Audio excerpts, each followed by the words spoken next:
Aw.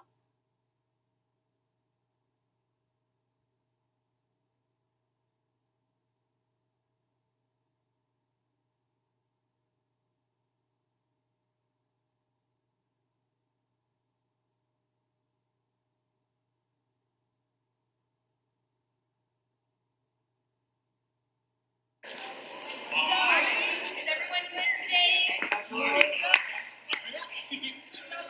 Thinking first, right? Hands to yourself, etc. As you know, the track meet is coming up very, very soon.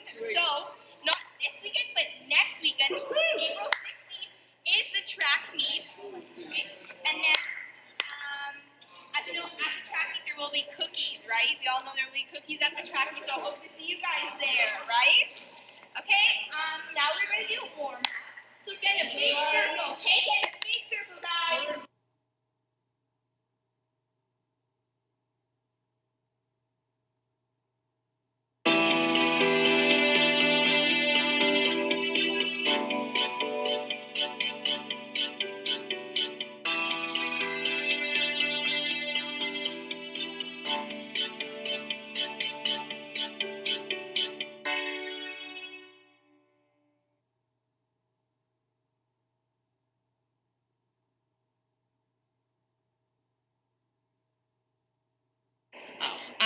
It's such an antiquated old name, or old term, I should say, but it's used way too frequently, and I think people have kind of become numb to kind of the real kind of meaning of it, or the kind of the negative connotation to it. So it's a word that's still out there surprisingly with many generations, and it is. It's kind of a cringe factor word, but I think, with different campaigns and different education, hopefully that will cease to be there. I think it is hurtful and it is misused, and I just cannot stand the word. In fact, I created a little business card once that I used to hand out if I heard the word, because sometimes it's difficult, especially if it's somebody you know well and it's a friend and they've used it incorrectly, to call them on it.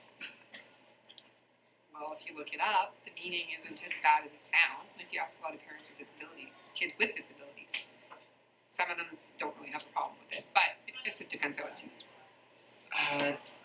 Disgrace against. Disgrace. You don't like the word? No. No? Why don't you like it? Because it doesn't treat the people with disabilities with respect.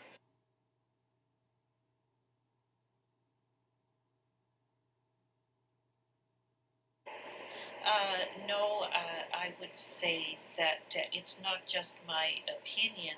If you look, for example, at the recent annual report of the Canadian Human Rights Commission, you will see that the highest number of complaints are laid by people with disabilities. So that's just not an opinion.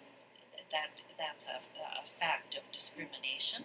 So people are not being treated fairly who have disabilities, and there are many barriers that prevent their full and equal participation in Canadian society, and as a result, people with disabilities have a disproportionate level of poverty compared to people without disabilities.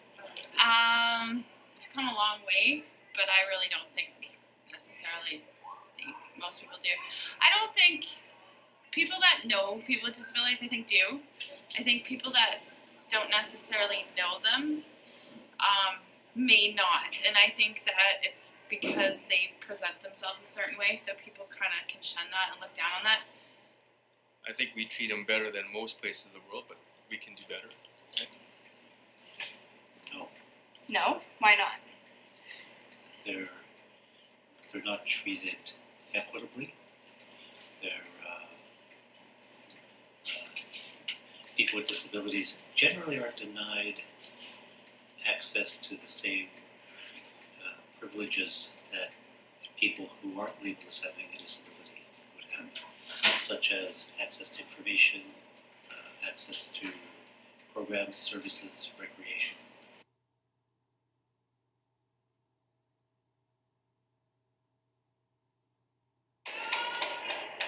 I think the easiest way for people to treat them better is to get to know them.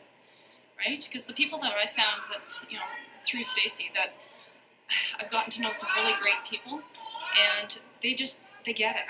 They just understand, and it doesn't matter what the disability is then, right? Once you're part of the disability world, you get it, right? And so those around us that are touched by our kids, they tend to, you know, hopefully get it too. And those that don't, they'll never get it. I think they've now started integrating the kids with disabilities into regular programs. I think having the kids around the children of the regular programs, I think that will give them better insight on seeing what they can and can't do.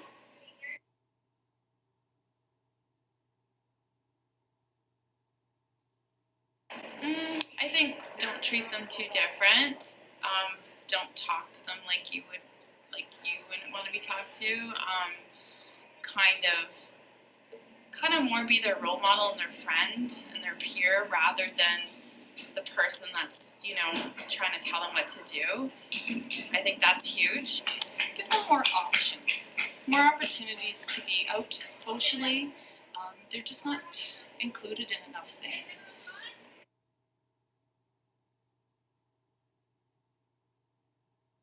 There would be when working in the built environment, such as outdoors, make sure that the cut curves are appropriate and that there's adequate pathways so that they don't have to share roadways with vehicles. Mm-hmm.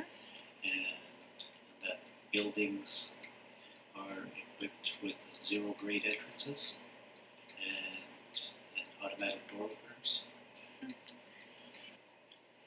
I would think break down some of the barriers, right? And somebody actually told me once that she is a person without a disability, but she ended up breaking both her ankles and she ended up in a wheelchair. And when somebody was helping her move her somewhere in a wheelchair, they asked somebody else, is this where you want to put her? Like, she didn't even have a disability, and they treated her like a nobody because she was in a wheelchair. Don't be that asshole that takes the wheelchair bathroom.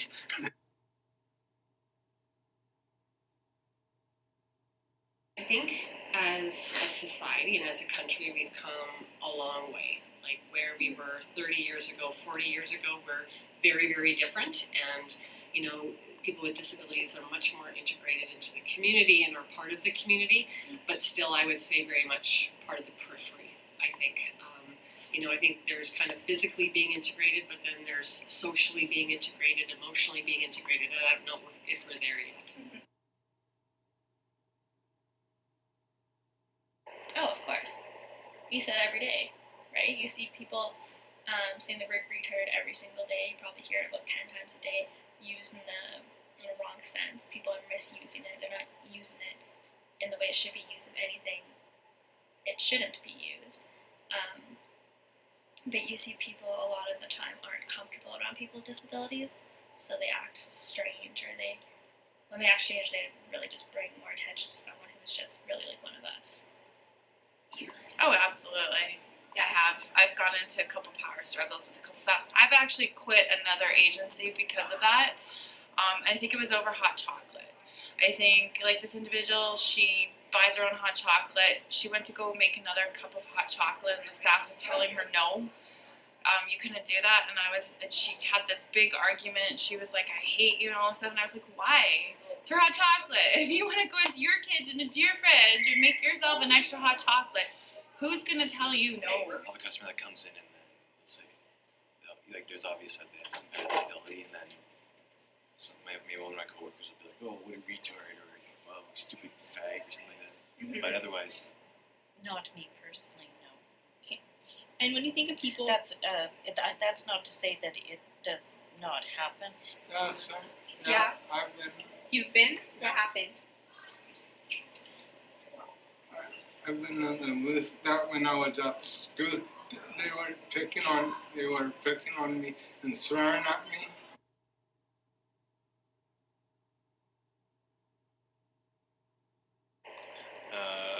SMDs, Society for Children with Disabilities. St. Amant, of course. Special O. things like United Way, Special Olympics, Imaginability, all these programs that they have.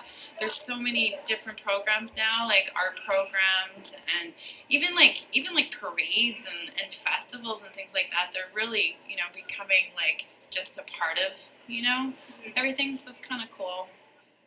Okay, well, I do think of Special Olympics, obviously, but I think of kind of the Association for Community Living. I think about, the Independent Living Resource Center. I think of those types of agencies and those that we work with in Special Olympics, especially like, Connect, Employment Services. There's lots of different kind of housing kind of groups that we work with. I have to mention Vern, the Vision Impaired Resource Network, because they try to portray the positive aspects of disability, and they foster inclusion, and they're promoting that mainstream services be made accessible as opposed to services provided through a charitable model. Dash. There's Dash, which I'm in the company. Good. I've seen there's McDonald's Youth Services. 1, 2, 3, 4.